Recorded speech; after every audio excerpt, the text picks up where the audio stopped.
Baseball isn't just numbers, numbers, numbers. This game is not being played on computers. You don't do that with a bunch of statistical gimmicks. You don't put a team together with a computer. We're talking weighted runs created plus, expected WOBA, his sweet spot rate, defensive runs above average, average exit velocity, barrel rate, xFIP, BABIP, SIERA. We are above replacement radio. And welcome to Above Replacement Radio, where we're talking baseball kind of whenever. I'm your host, Chris Gianta. Over there on the other side of the screen is Daniel Curran. How you doing, Daniel? Chris, I'm doing very well today. We are about 2.5 weeks now. The baseball watching has been certainly a lot of fun. The season's been interesting. Already a lot of talking points, as we mentioned last week. Although a lot of the big news of the last week happened off the field, with an update and potentially a resolution to the Shohei Ohtani Ippei Mizuhara case. Yes, indeed. Yeah, it's it happened, earlier this week. There was, more reports or kind of results to the investigation that I believe MLB was putting on. FBI. FBI, excuse me. Wrong three-letter organization. Yeah. But yeah, there was, investigators on the Ippei Mizuhara case. If you're living under a rock, there's allegations that Shohei Ohtani's translator stole money from him to cover gambling debts, and it seems like, from the story that we got this week seems even worse for the translator than it was initially. Yeah. So, if anyone is interested and really wants to understand what happened, the court documents are public. You can just Google USA versus Ippei Mizuhara PDF and you'll find them. It is 37 pages long, but court documents are very quick to read. I think I read them all in like 45 minutes or something like that. So I think I'm just gonna break down my main takeaways. First of all, it's worth noting that this is an FBI investigation and not a Major League Baseball one, because there's been a lot of speculation and a lot of conspiracy theories that have come out of this story.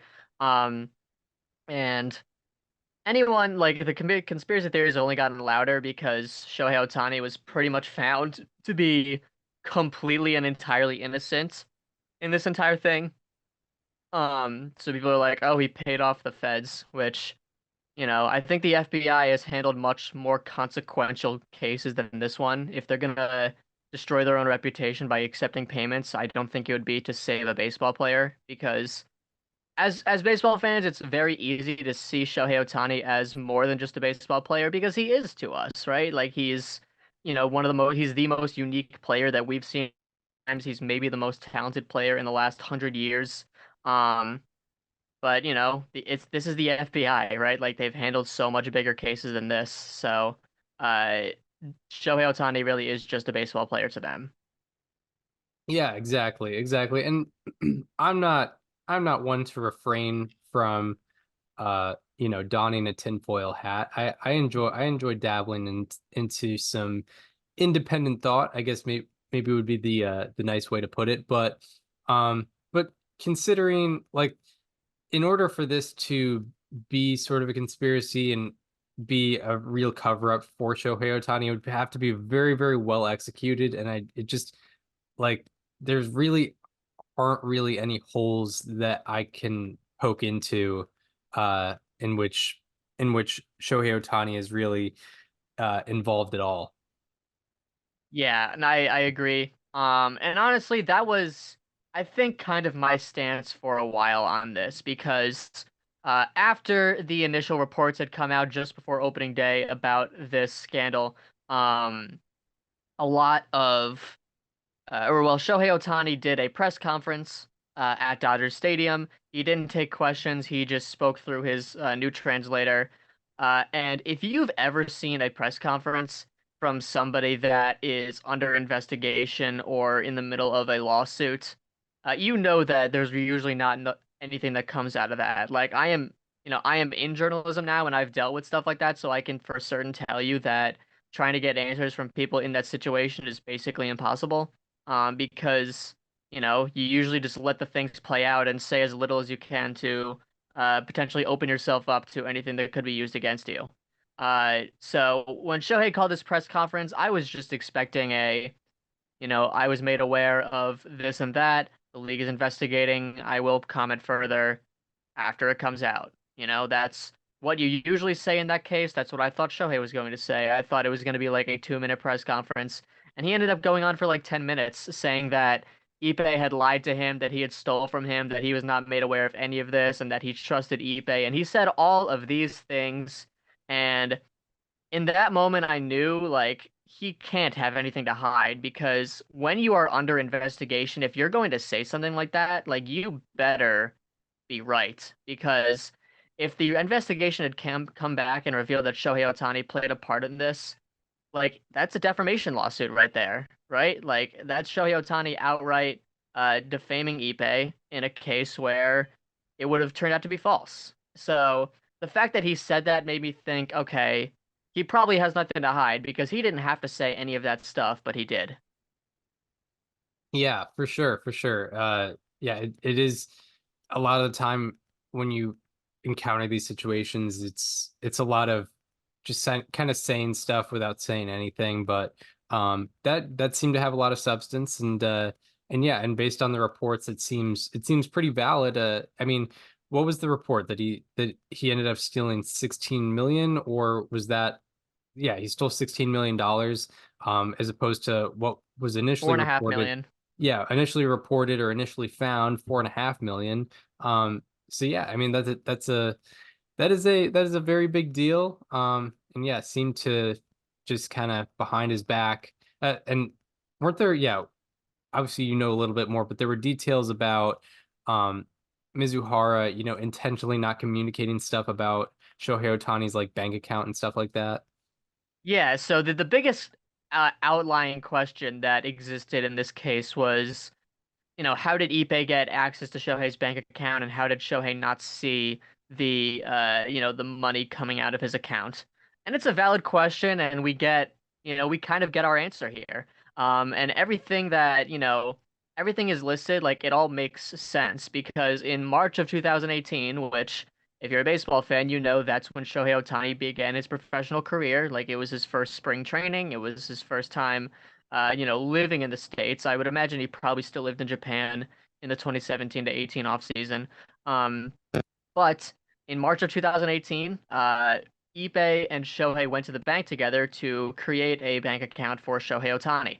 Um, and Ippei went with him because Shohei didn't speak any English at the time. And not only was Ippei hired to be Shohei's translator back in 2017, but he was also hired to be what they called a de facto manager in the report. So he was also hired to do certain tasks for Shohei, drive him to certain places, do like his groceries, and kind of just be almost like a secretary to him.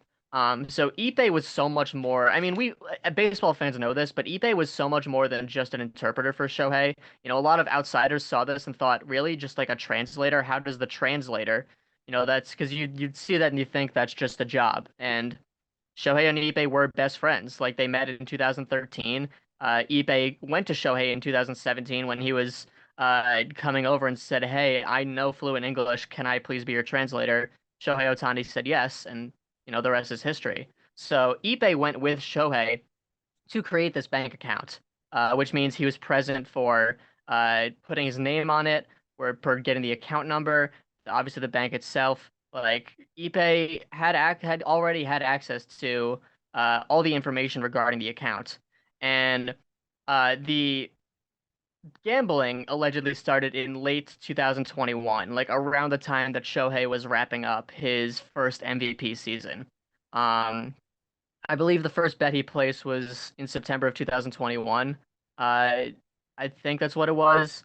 Um, but something that was very interestingly noted was that around this time, Ippei changed the primary phone number and the primary email address on Shohei's bank accounts to match his information.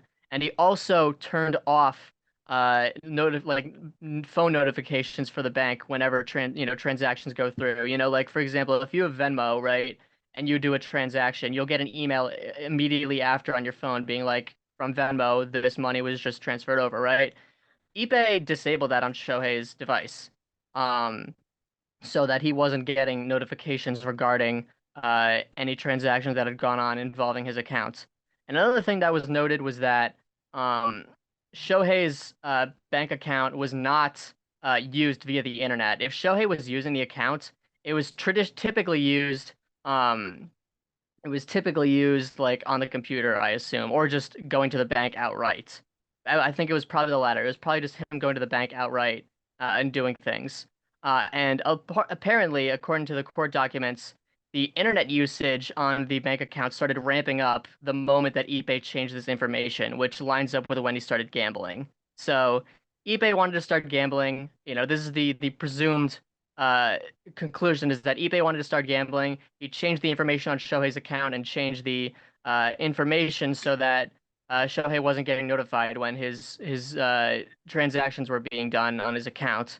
Because Shohei traditionally went to the bank itself, I'm assuming himself, like he wouldn't have caught the money going out because he wasn't checking it on his devices, or at least that's what I was picking up from it. And then he started using it on his phone, and or Ippei started using it on his phone, and that's when it all began. Um, the FBI also revealed that Shohei Ohtani handed over his phone and pretty much cooperated completely with the investigation. And the FBI sifted through 9,700 pages of text messages between Ippei and Shohei from 2020 through 2024, which covers the entire timeline in which Ippei was gambling. And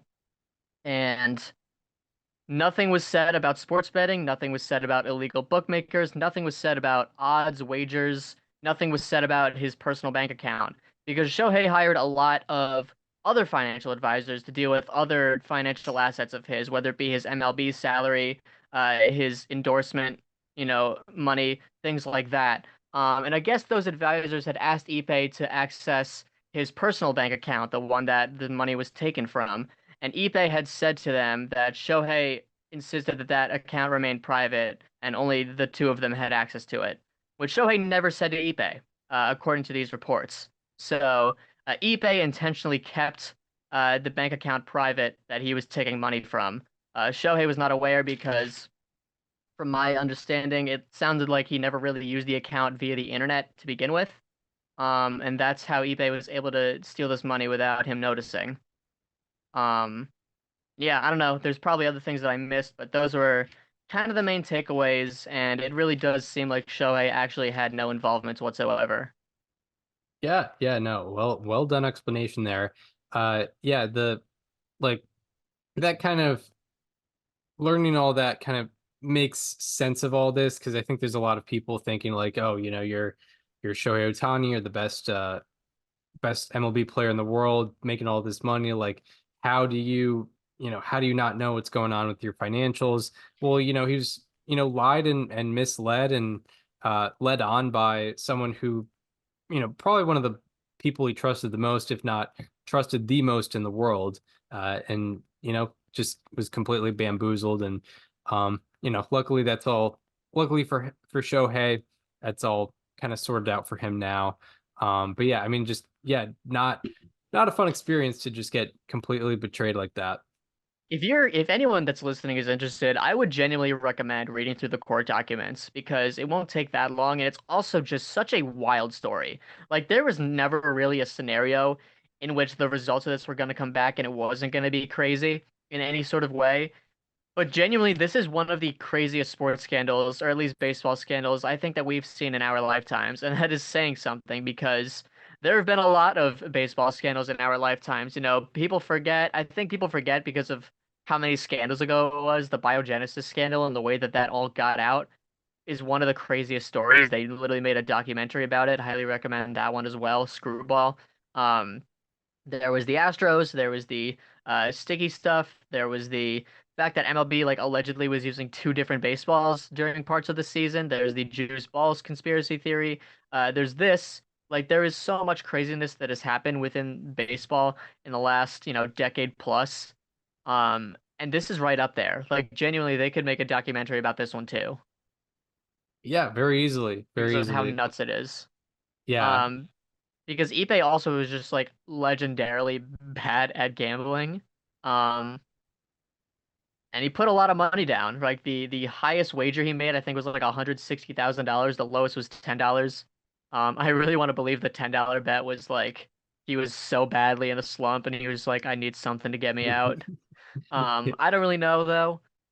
We don't really have much information on that, but Ippei also, I think I counted like 5 times when he asked the bookmaker, like, "Hey man, I know I need to pay back the debts, but I lost more. Can you bum me a little bit more money?" And he said, "I swear to God, this is the last one," like 5 times. And the bookmaker was like, "Hey man, listen, like I know you're good to get the money back to me, so like no problem. Like as long as you're getting it back to me." Of course, the reason he was getting it back to him was because he had access to someone else's bank account who had far more money than he did. Um, Another thing that was interestingly noted that I think got really glossed over in all of the tweets was that um, in the midst of Ippei owing all this money, this took place in November of 2023, in the midst of Shohei Ohtani's free agency, in the midst of Ippei owing this money, the bookmaker saw Shohei Ohtani walking his dog in California and like was going to go up to him and ask like, "Hey, is Ippei gonna get that money to me?" Which we know now that Shohei had no awareness of Ippei's gambling issues, and like that could have caused a million times more craziness if that actually happened. And it sounds like the guy did not go up to Shohei and ask that, but like that could have been a very, very messy scenario if that had happened. Yeah, right. Right. Especially, you like especially yeah, the reputation of illegal bookmakers. If yeah, I believe yeah, he must have been illegal. Yeah, Oh yeah, well yeah, it's sports betting is illegal in California, so yes. right, right. Yeah. Yeah, what a great unbelievable story. Looking forward to yeah, the documentary in like 3 years whenever they make it. Um Yeah.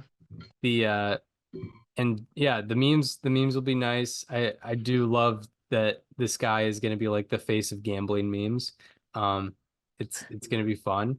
But yeah, I do hope that for now we can just put this story aside and kind of forget about it because I'm sure it's been very difficult for Shohei to, like, in the middle of a transition into a new team and, all this pressure that's been mounted on you because of your contract, losing your best friend in the middle of it.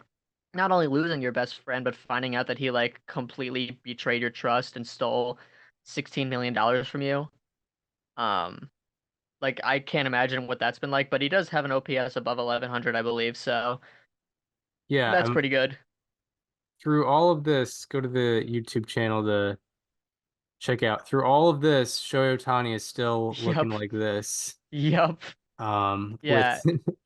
if you're just listening, that is a expected WOBA, expected batting average, and expected slugging in the 99th percentile, average exit velocity in the 97th percentile, barrel rate in the 100th percentile, hard hit rate 96th percentile, and sweet spot rate 93rd percentile.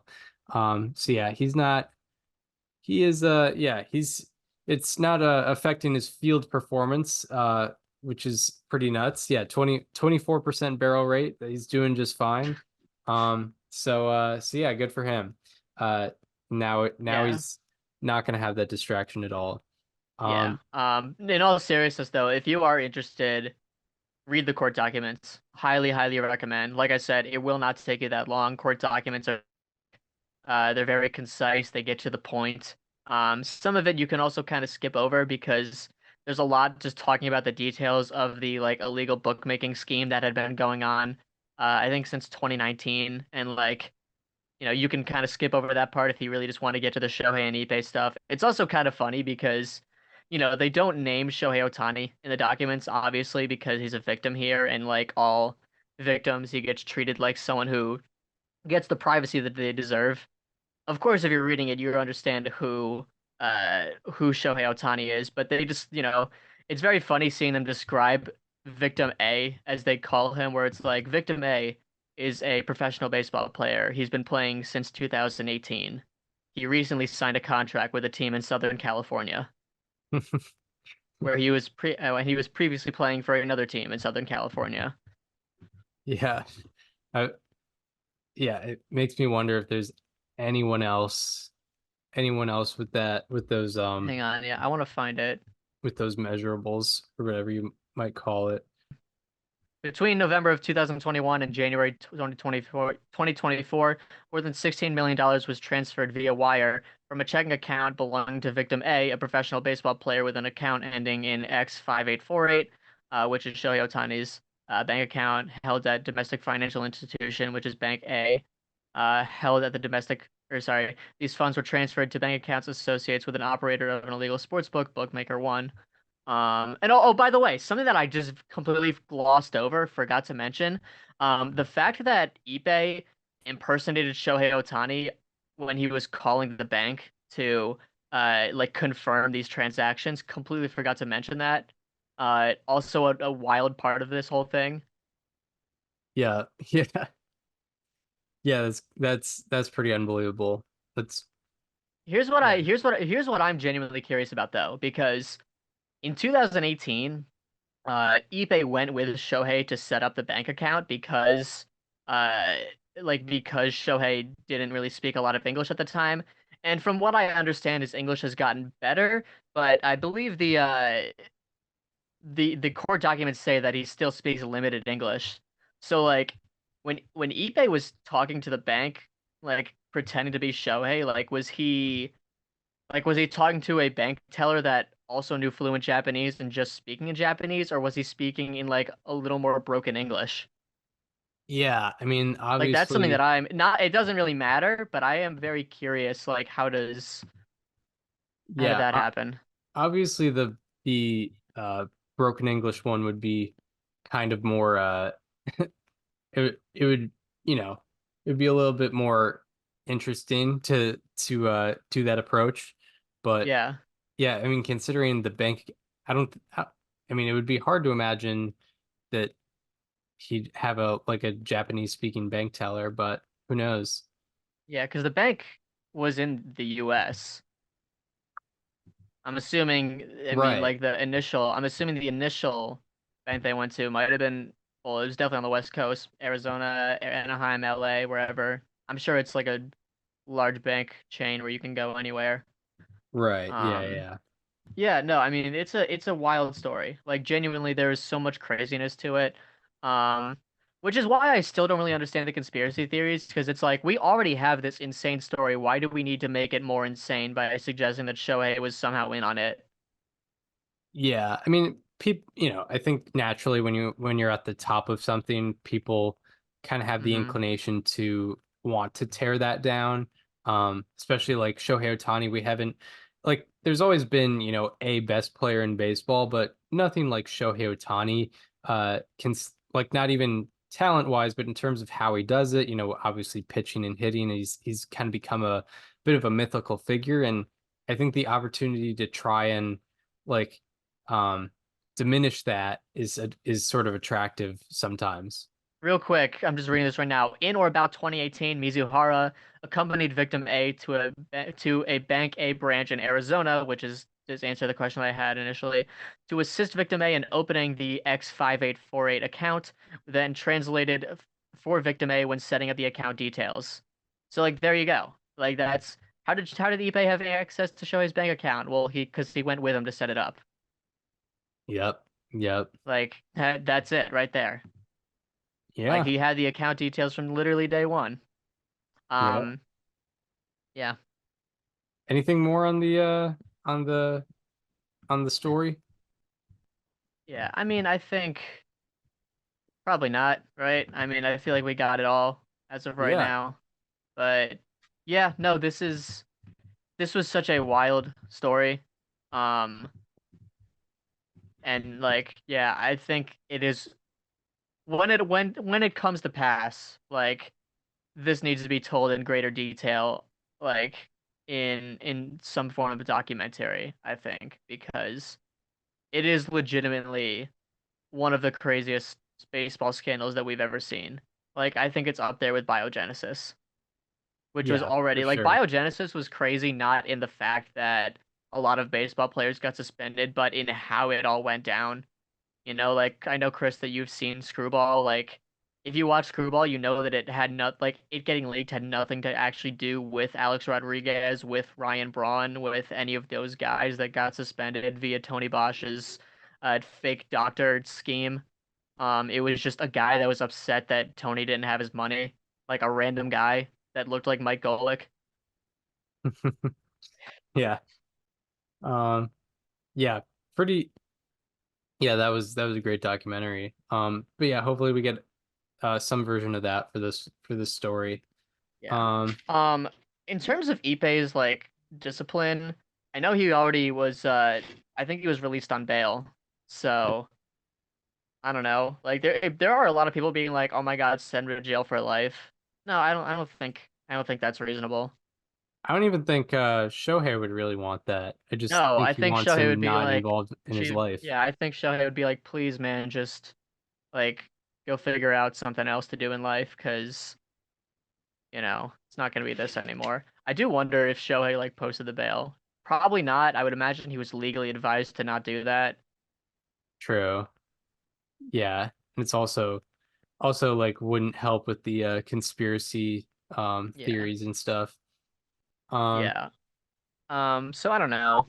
I mean, like, Ippei's main major punishment is going to be the fact that he has to go back to some different life. Like he had, at least from a public perception standpoint, a very good life. He got to be, kind of the main associate to a very lovable figure in the sports world, who had just signed a massive long-term deal. Um, and it sucks that this is how it had to be. yeah, yes, indeed. Yeah, indeed. Um, Because and also, yeah, as someone that important to Shohei Ohtani's life, he had to be, very involved in financial in terms of like getting a percentage of his salary. Like I have to imagine he was paid a pretty penny as well, so he kind of blew it all yeah, maybe not on $16 million, but yeah, exactly. Um, yeah. Another important thing: no gambling on baseball. Nothing was found. They found 219,000 bets placed between December 2021 and January 2024. None of them on baseball. So that is that. Um, which, by the way, how the hell did eBay have time for that? Like, like he's still yeah. kind of going through the 162 grind. Yeah, especially if you're doing it through a bookmaker and not an app. Yeah. That's Yeah, gotta it's not like be you just it's not like you press a couple buttons on your phone. yeah. Yeah, this Oh, when by the he's way, they released a couple like of the bets that he placed, I believe. I'm gonna find this again just to confirm. He was on. Yeah, I believe the one bet that is mentioned in the court documents was from September 24th, 2021. So like right as Ippei was getting started with this, he was betting on college soccer and he lost on UCLA. He took UCLA, but they lost outright. He said in a text to one of the bookmakers in question. Yeah, yeah, you know, it's weird to start at college soccer. Like I get an addict's mind and maybe how you end up there, but first month of the year you're Yeah, I'd say if you're gonna bet on soccer, I feel like D1 Collegiate USA soccer is not the most popular route to go down. yeah, yeah, like people no one really is an expert on that unless you're like, Like, a, admittedly, I know nothing about like European soccer. I don't know which leagues are going on in September. I'm sure there are big time teams that are playing in September in like the Premier League and whatever. yeah, yeah, for sure, for sure. Like, Um yeah. yeah, it's Yeah, pretty like, whack. maybe soccer is just Ippei's thing and it's the sport he knows the most about. Still though, like D1 collegiate USA soccer is an interesting start. Yeah, it very much is. But I do feel like MLB dodged a huge bullet with this scandal because there's been a lot of talk about how MLB has a lot of measures to promote baseball gambling, right? Like they partner with DraftKings, with FanDuel. They have various sports books. There's sports books in stadiums, right? Like there's so much to promote it, and obviously MLB has a very interesting history with gambling, of course, with Pete Rose, obviously. Um, and like in hindsight, it feels like it was so inevitable that there was going to be a betting scandal within the sport. And if anything, like the fact that it like they're very lucky it didn't happen to a player. They're extremely lucky that it involved the number one marketable star in the sport, and luckily he wasn't involved. But also like the magnitude of the story like probably sends so much like warning shots to like various players. Yeah, for sure. Like Yeah. MLB got super lucky with this, and I don't know, there still might be a player out there at some point that gets caught gambling on baseball, because it is important to note that if you're in a state where sports gambling is legal, like MLB does actually allow its players and employees to bet on other sports. Like for example, like I mean, I don't know how much this counts, but like we know that the Dodgers do a fantasy football league every year. Like the Dodgers literally like bring their entire social like their draft every year. Like I think it's like Clayton Kershaw's house. I would assume there's money in that league, right? Yeah. Like For you know, some I don't know sort of if that stake. counts because technically fantasy football's never been illegal, right? Like Yeah. if you're playing with your friends and throwing money into a pool, like, you know, so that probably doesn't go against the betting like guidelines or the or whatever like, you know, rules are out there, but like, you know, like that's the way that MLB promotes it. Yeah, because also that's fantasy football is never a like you've never been able, maybe until now, to like put money in like the app that or the website that you use. It's all Yeah. like you use it independently. Like now everybody uses like Venmo and stuff. So like Mhm. that type of gambling I don't think was ever really illegal because No, like I said, this yeah. doesn't that doesn't count as like, you know, I don't think anyone's ever gonna get suspended for being in a fantasy football league, even in California, right, where sports betting is illegal. But you know, that's type of stuff has never been. But like again, like MLB promotes like the Dodgers fantasy draft every year. Like you see pictures of it online. You see guys wearing different football jerseys. Like you hear about who had the first pick and who was taken and who won last year. Like it's a huge thing that the Dodgers promote every year. And it's like, you know, obviously it doesn't fall within the realm of like illegal sports betting, but it's like MLB promotes it. Yeah. Yeah, for sure, for sure. And yeah, it's having stakes on things that you can't control at all. So it's that sort of Yep, that sentiment. too.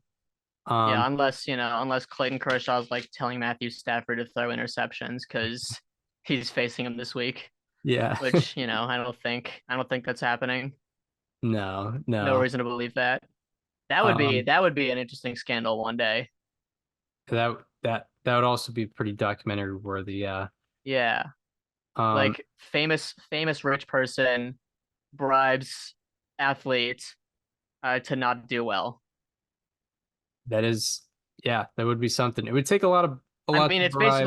it is basically like the Black Sox scandal, Yeah, it but would take a like lot to bribe Matthew Stafford because I think he makes about 40 million a year. yeah, But I don't know, maybe like a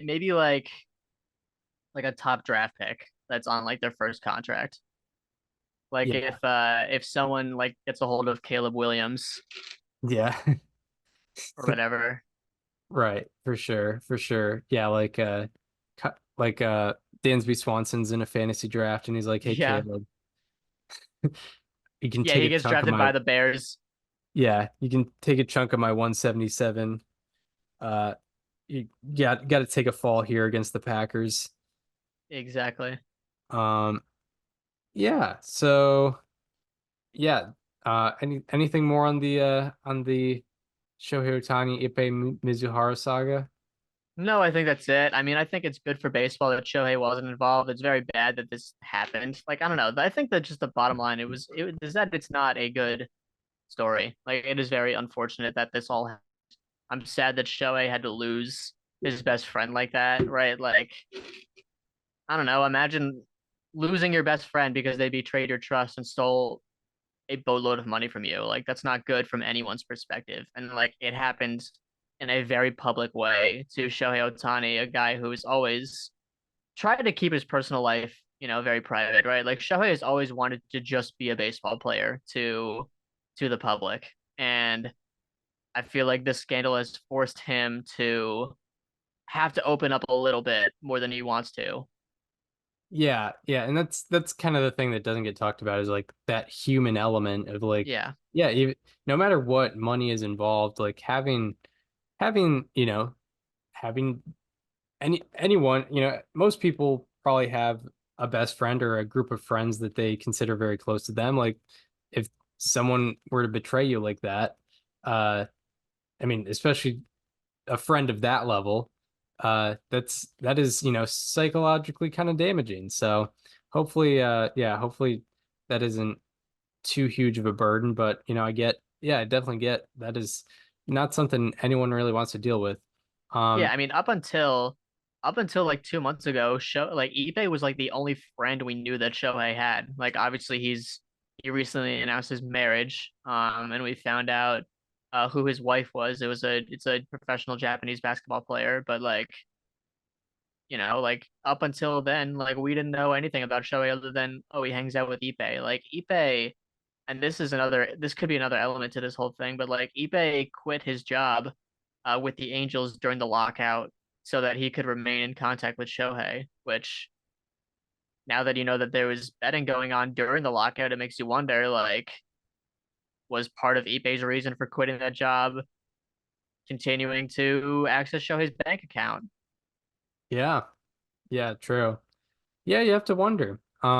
So yeah, that shall do it um for the Shohei Ohtani Ippei Mizuhara segment.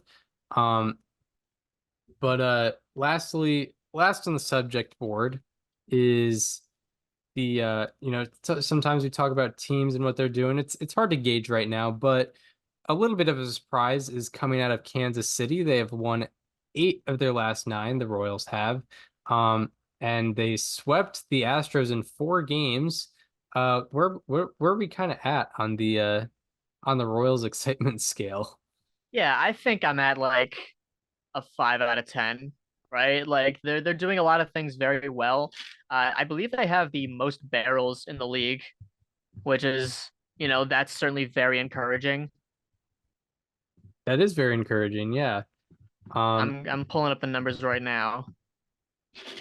yeah, and while we're at it, just kind of Yeah, the describing Royals. how they've been able to succeed. They are doing kind of everything well. They have the fourth highest average, fifth highest slugging, and fifth highest OPS in the last 9 games, along with the fourth lowest ERA. So it seems like kind of everywhere it's all working out for them right now. Overall, they have a 10.8% barrel rate as a team, which is the highest rate. They have 43 barrels, which is the most. So yeah, like they're squaring up the ball more than anyone else, which is always a good thing to see. It's definitely good in terms of believing the sustainability of a run like this. Yeah, indeed. Especially yeah, the I don't think the Royals have ever really been known for being, power centric or just a team that, gets a lot of barrels or a lot of hard hit fly balls. Um, but yeah, it helps, it helps the team out. It helps the team out tremendously. I imagine like the Braves had the most barrels last year. So yeah, and like even someone like Michael Garcia, who is not who's kind of underperforming his expected stats right now, but he has a 16% barrel rate. Trying to look at, I imagine like Nelson Velasquez has a pretty good one as well. Um, Nelson Velasquez, My player he, to watch. They also have the um, highest BSR and the fourth, or sorry, tied for the fifth ranked defensive runs above average, um, Velasquez actually had, a uh, 6.7% barrel rate. yeah, but Bobby Witt Jr. is at 25.5% 5.5. overall in the year. Yeah, he like the start that Bobby Witt Jr. has gotten out to is really he's starting to answer some questions or like, It's it starting to make me feel good about my analysis of him a month ago. yeah, exactly. Putting him as the number 2 shortstop and the number 10 player in baseball, like yeah, it's cool to see that he's been able to follow up his second half last year with even better numbers right now. he's following up better than he ever was last year, which is pretty crazy to think considering how great that second half was last year. So yeah, like I mean, obviously there's great potential with Bobby Witt Jr. Leading that charge, but also he is only one player. But yeah, you have to like what you're seeing out of some of these offensive players, whether it be Velasquez or MJ Melendez, who you highlighted.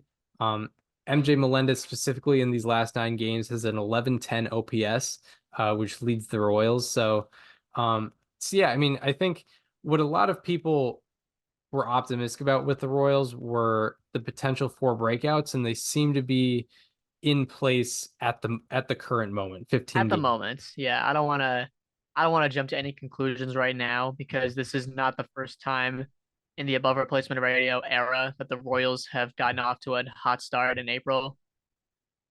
Yes. They're also not allowing a lot of home runs, which is excellent. They have, as a team, allowed zero point 0.6 home runs per nine. That is the third lowest in baseball. They also have the very low walk rate as well. The eighth lowest walk rate in terms of walks per nine, at least, Yeah. and a Pitching wise, 6.3% home run to fly ball ratio. That is the second lowest. yeah, pitching wise, Cole Reagan seems to be continuing what he did last year, which was very impressive. Like having almost 11 strikeouts per nine and a 2.61 FIP. That's really, Yeah, really good. the walks could be down, but Walks you could be know, down, but I think that's still that walks per nine is still it's still below average, I think. it is. Um, I'm just and talking for me personally.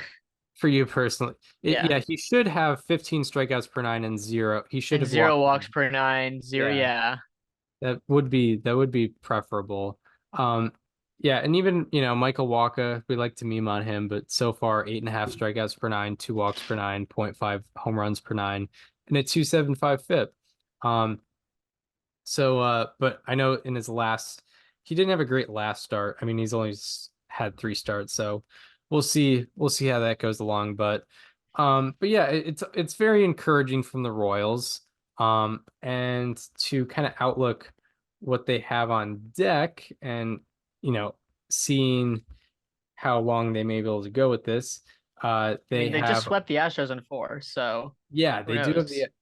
or in 3. Well, they already swept them in four. Um, No, they played 3 games against them. Did they? I could have sworn they played four. No, it was Tuesday through Thursday. Oh, Um, okay. Well, then never mind. but they did sweeping them in 3 uh was impressive nonetheless. And they did so in pretty dominant fashion. They had one walk Yeah, off. But overall, that is a 28-7. Yeah, or 28-8. They outscored the Astros. yeah. Uh, Pretty crazy. Granted, the Astros didn't have their best starters going out there, but still, it's the Astros. That's a very Yeah, good holding them to team. 8 runs over 3 games is very good. Yeah, absolutely. So far they've split these series with the Mets. They have the rubber match today. Then they have the White Sox on the road, which is pretty nice for them. But then they host Baltimore and Toronto. So yeah, we'll see how long this goes on for. If it goes on, that start that you were talking about, where they kind of fooled us a little bit in 2021.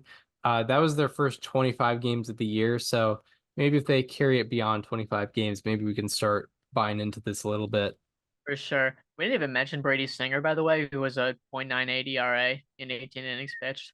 Yes, yeah, that The is a FIP isn't thing. quite there, but I mean, .98 is very impressive regardless. Right, for sure, for sure. Um, yeah, anything more on the Royals? No, I don't think so. All right, so that shall do it for Royals talk. And now we will get into players to highlight.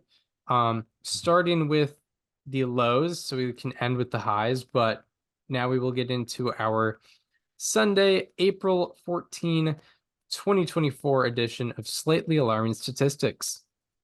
He's been barreling up the ball way less. He's not missing bats. He's not getting the ball on the ground, and people are hitting it in the air more. It's been so bad. He is getting a Slightly alarming. Yeah, so for my slightly alarming, we saw this guy struggle out of the gate last year as well, but it seems like it is a lot more extreme this year. This guy was my, I believe, number 12 player. You had him in your top 10, and he was top 3 at least in center field for both of us. I'm talking about Julio Rodriguez because he has not looked good out of the gate for the Mariners. So far this season, he is slashing 186, 238, 203 for a 441 OPS and a 35 weighted runs created plus. That weighted runs created plus ranks tied for 9th worst in all of baseball. He has 1 extra base hit all season, and it came on opening day. So he hasn't had an extra base hit in like his last 12, 13 games. Throughout the year, his strikeout rate has risen from 24.5% last year to 33.3% this year. His walk rate has also dropped from only 6.6% already last year to just 4.8% this year. So his strikeout to walk numbers have been even worse. That was actually the reason I put him as low as 12 on my list, was because I was concerned about the strikeout to walk numbers. They've only gotten worse. His fly ball rate has also gone from 24.5% last year to just 13.2% this year. And even when he does hit fly balls, they have an average exit velocity of 91.5 miles per hour, which is not going to get you really anything. His expected stats are much better than his on the surface stats, but part of that is exclusively because 47.4% of his batted balls have been hit straight away, which is up from 36.6% in 2023. So some of those expected numbers might be a little bit misleading because he's hitting the ball to the deepest part of the yard way too much. His pull rate has subsequently gone down from 39.5% to 31.6%. And the last thing that I had that I thought was interesting, he does not have a single bat in any ballpark. Every batted ball he had, home run in 0 ballparks, not even like a Yankee Stadium home run, not even like a Crawford Boxes home run that was a fly out in Seattle. He doesn't have a single fly ball that would have been a home run in any park. Yeah, that is tough. Yeah. Julio Rodriguez. Slightly alarming.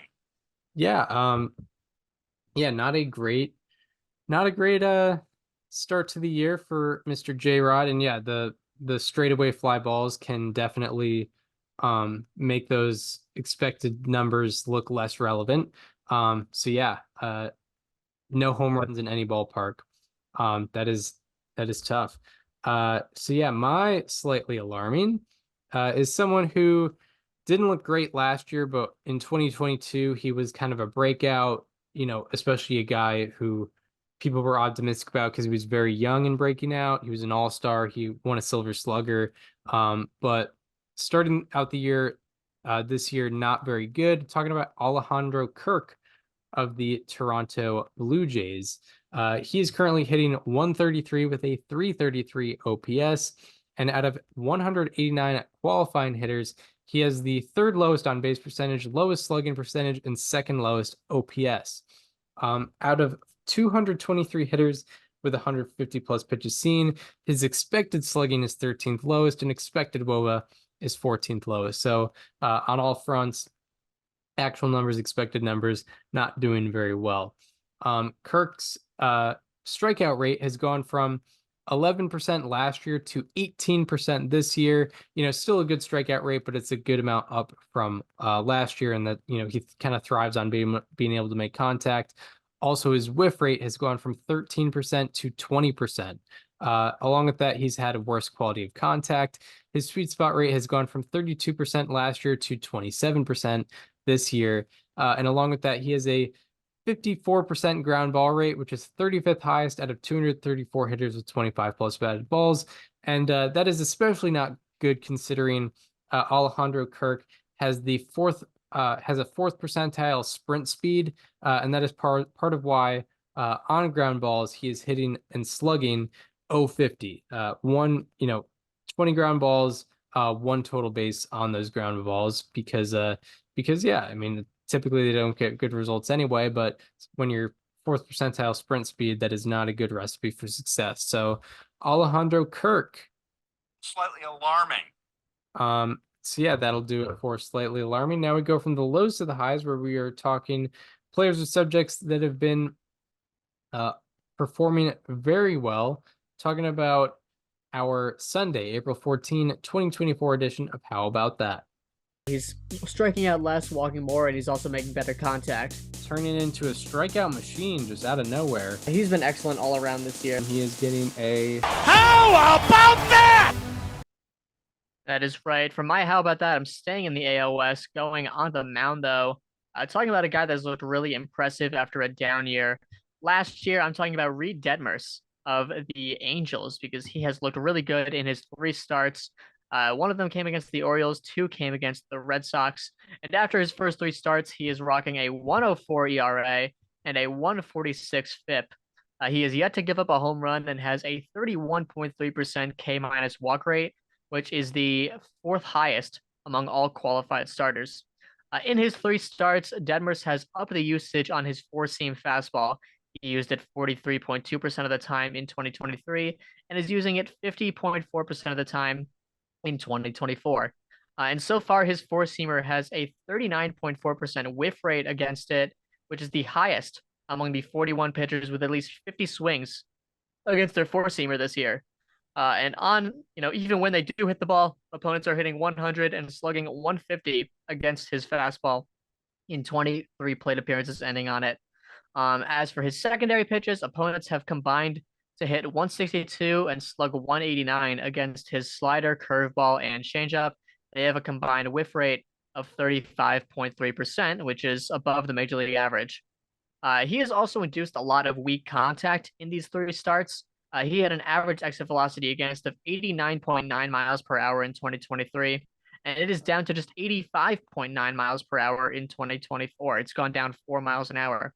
22.6% of all of Detmers' batted balls have been fly balls hit below the hard hit threshold of 95 miles per hour.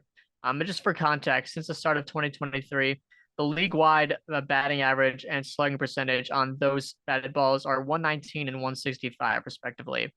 And Detmers has done that 22.6% of the time. That is the 12th highest rate among the 157 pitchers, with at least 25 batted balls given up this year.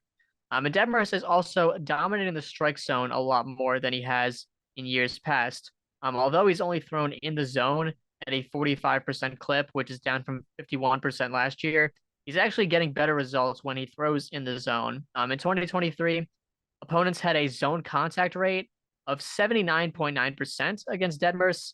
And this year, it is down to 65.5%. So he's getting a whiff rate of 35% essentially in the strike zone, which is the 6th. That is the 6th lowest zone contact rate among all qualifying pitchers. And the 14.4% drop in zone contact rate is the 7th lowest drop among all pitchers who qualified in both 23 and 24. So Reed Detmers has looked really impressive this year. He's getting better strikeout and walk numbers, making weak contact against him. And overall just doing better at pretty much everything. Yeah, Reed Detmers. How about that? Yeah, we've kind of seen this. Yeah, we've seen this kind of before out of him. We have. And that's why we kind of continue to be optimistic about him, along with the fact that he's like 24 years old right now or something like that. He was one of the few people on the Angels I was sort of optimistic about, because I know like he kind of has that in him. My how about that may seem a little bit more obvious to us, but not sure how much the rest of MLB fans would know about him. But I'm going with Tyler O'Neill. And also I am realizing that we're kind of living in, parallel universe. He's the 2024 version of Adam Duvall, and we're going to have to accept that. Adam Duvall last year, he was a how about that of mine, and he just had a crazy start to the year and then kind of just became normal again. And maybe that'll happen with Tyler O'Neill, but hopefully not. But with Tyler O'Neill, he was acquired by the Red Sox this offseason, and, kind of a maybe for the Cardinals sort of underwhelming return, or a return basically for the player that he's been the last 2 years, which has been underwhelming. But right now, in 12 games, he is hitting 279 with an 1124 OPS. And out of 189 qualifying hitters, his slugging ranks 6th and OPS ranks 5th.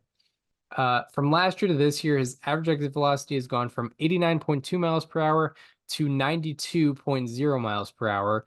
Walk rate has gone from 11% to 17%. Whiff rate has gone from 28% to 22%. Sweet spot rate has gone from 29% to 40%. And barrel rate has gone from 12% to 20%. His expected WOBA and expected slugging are in the 86th and 88th percentile, respectively. And his walk rate is in the 93rd percentile, and barrel rate is in the 97th percentile. So yeah, a lot of good underlying stuff with him, along with the actual results. Like 20% barrel rate is obviously crazy, but also, you know, a 17% walk rate is also very encouraging. And those underlying numbers are look very similar to what he was able to do over a full season in 2021. So, you know, if he's kind of able to sustain this, he will kind of have a similar season to 2021. But obviously, we're only 14 games into the season here. But I mean, that 2021 season, I think he finished 7th in MVP or something like that. So we obviously know about that potential, especially with him. He's only like 28 or something like that. I don't know, but Sounds about right.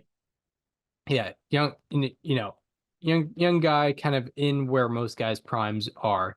But yeah, the Tyler O'Neill is getting a. How about that? Yeah. Now, that shall do it for players to highlight. Anything more to add before we wrap this up? No, I don't think so. Yeah. All right. Well, that shall do it for this installment of Above Replacement Radio. We hope you enjoyed this one. If you are listening on Apple Podcasts or Spotify and want to watch the conversation as it happens, go to the YouTube channel. It is called Above Replacement Radio. If you want to follow us on social media, follow me on Twitter at Chris_Gianta. Follow Daniel on both Twitter and Instagram at Daniel_Curran. And follow the show Instagram at Above Replacement Radio for all the show needs. We hope you enjoy this one, and we hope to see you next time, where we will be talking all the happenings in Major League Baseball once again. See you then. This conversation is over.